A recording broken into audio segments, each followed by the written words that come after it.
You may have watched many Audi S5 reviews on YouTube. However, there's nothing like watching one from an owner's perspective. I've just had the car for over a year and I'm gonna give you some pros and cons if you are considering buying one, used or new. This is a B9 generation which launched in 2017 and got a refresh in 2020, also known as B9.5.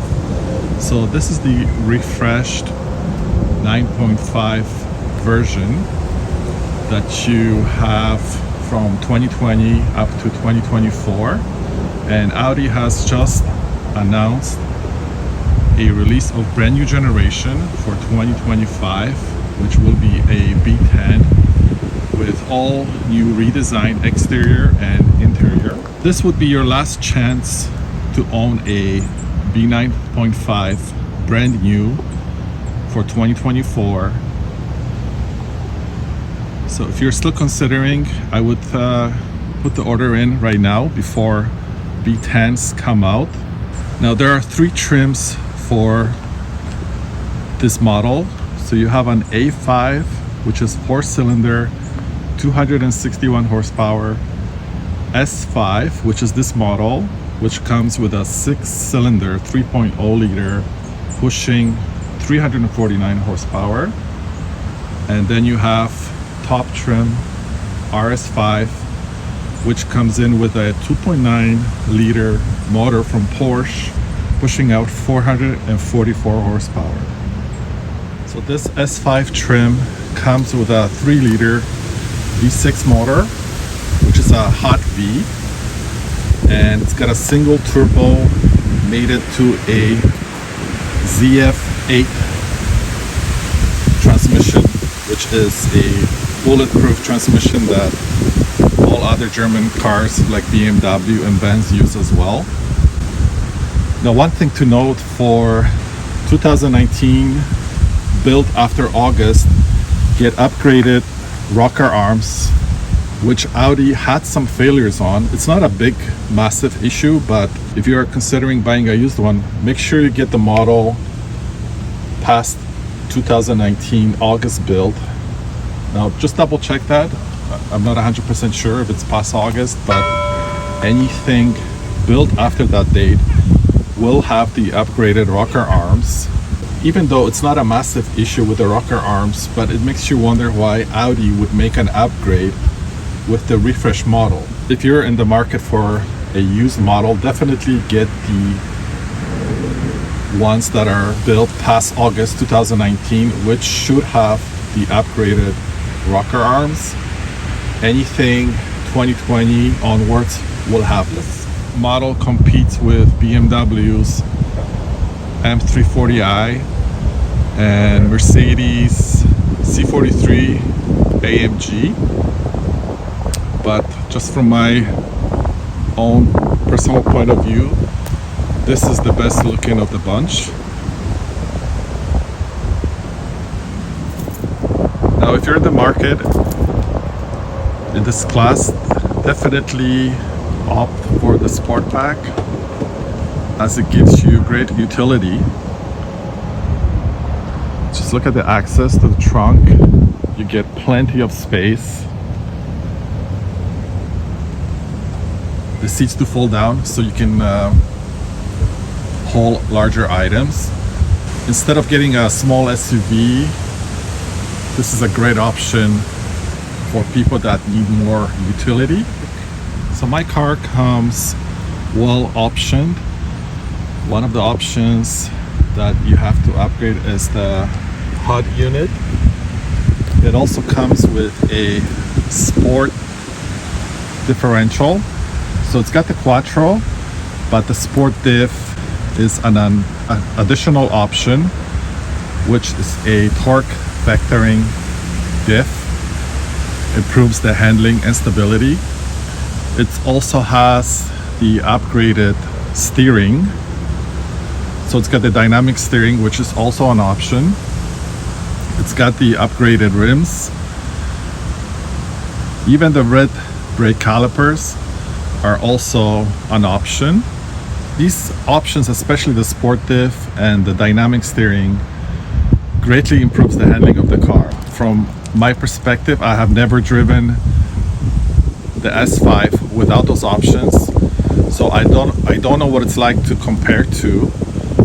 Also, some say that Audis don't handle as well as a BMW or maybe a Benz, so just consider that. I'm not sure if those people that tested the car had the sport diff and the dynamic steering on the model they were test driving.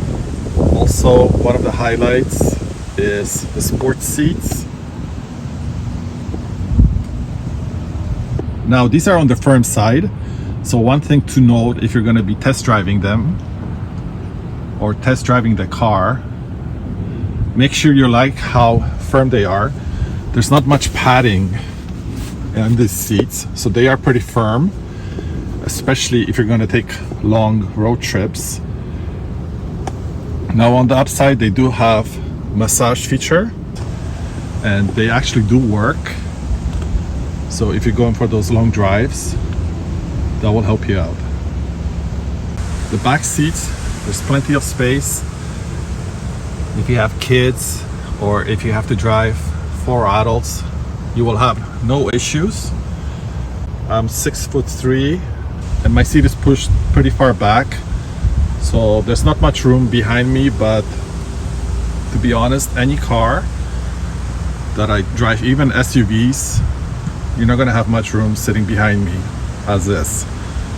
So the interior is spacious and it will fit most people's needs.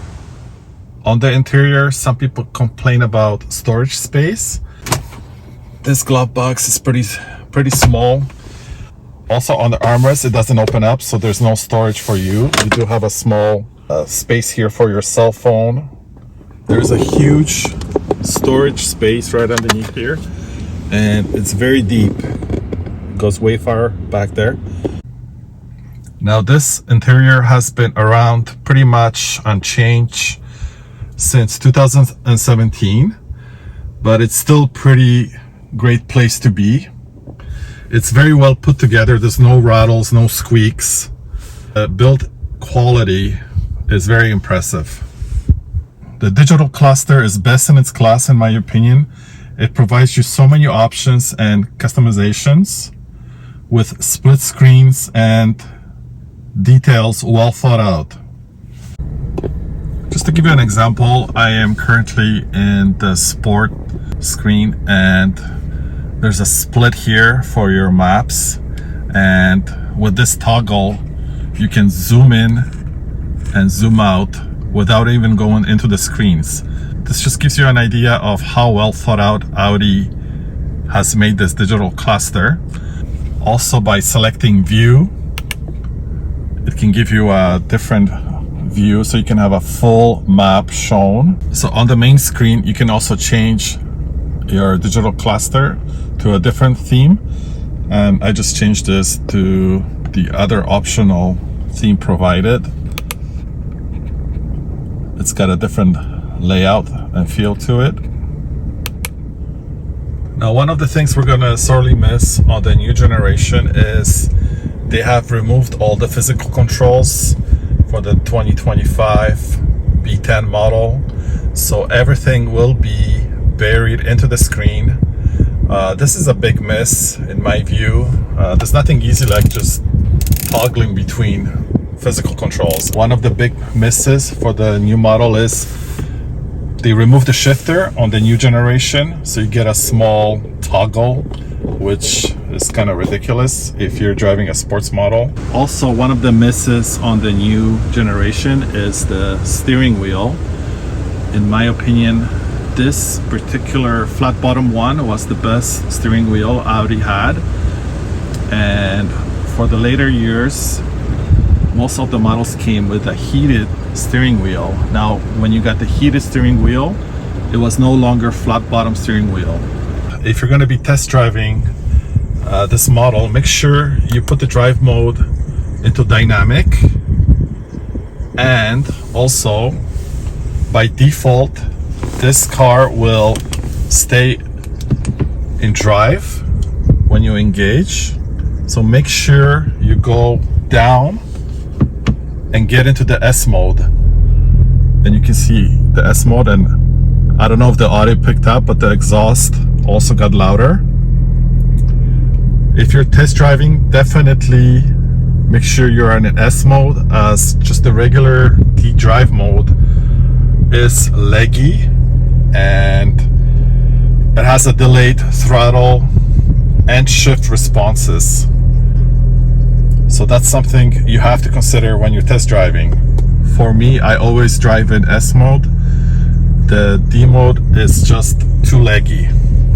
One of the things I noticed that for Audi, their tuning is, even if you're in an S mode, it tends to quickly upshift into the next gear. When you're driving around town, it feels like it goes up a gear too quick. In order for that not to happen, you really have to slam the gas and take off. In that situation, the car will not quickly upshift. It will keep the gear.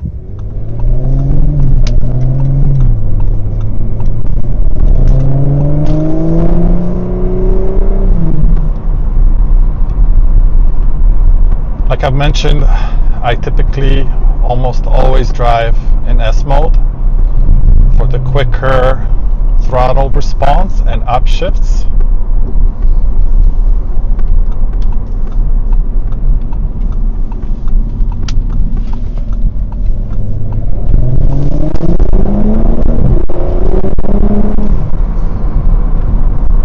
As you can see, the car pulls quite hard. Overall, you're getting a very comfortable ride, comfortable and sporty ride at the same time, even in dynamic mode. The car doesn't beat you up at all. As compared to BMWs, their suspension is much firmer.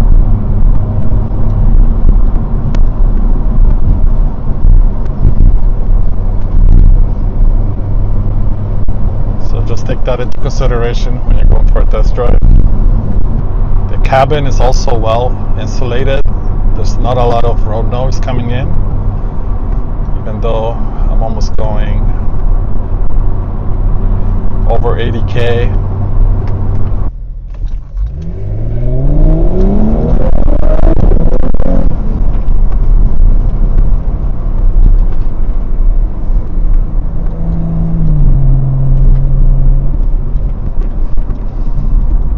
Now the car still returns great fuel economy.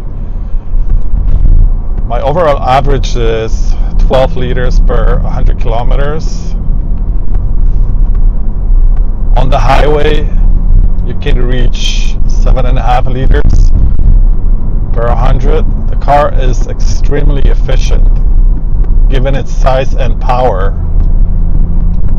You're getting great performance and you're not getting punished at the pump.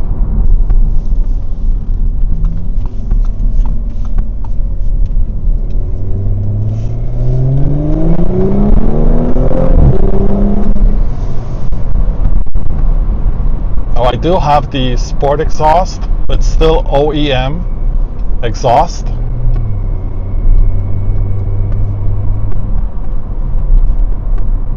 It's not too loud, it's not too quiet. I think it's just perfect, and when you put it into D mode or drive mode, it actually silences the exhaust. I just put it into drive mode and it's pretty quiet. When I put it back into S mode, the exhaust turns back on. I wouldn't hesitate picking this up if you want something sporty with utility. It's great on gas, handles well. I would have no hesitation in picking this up. Even now in 2024, given the The new generation model is about to drop. Luckily, Audi has kept the same motor in the S5. It's not full EV. So we're still going to get this great drivetrain at least for another 7 to 8 years.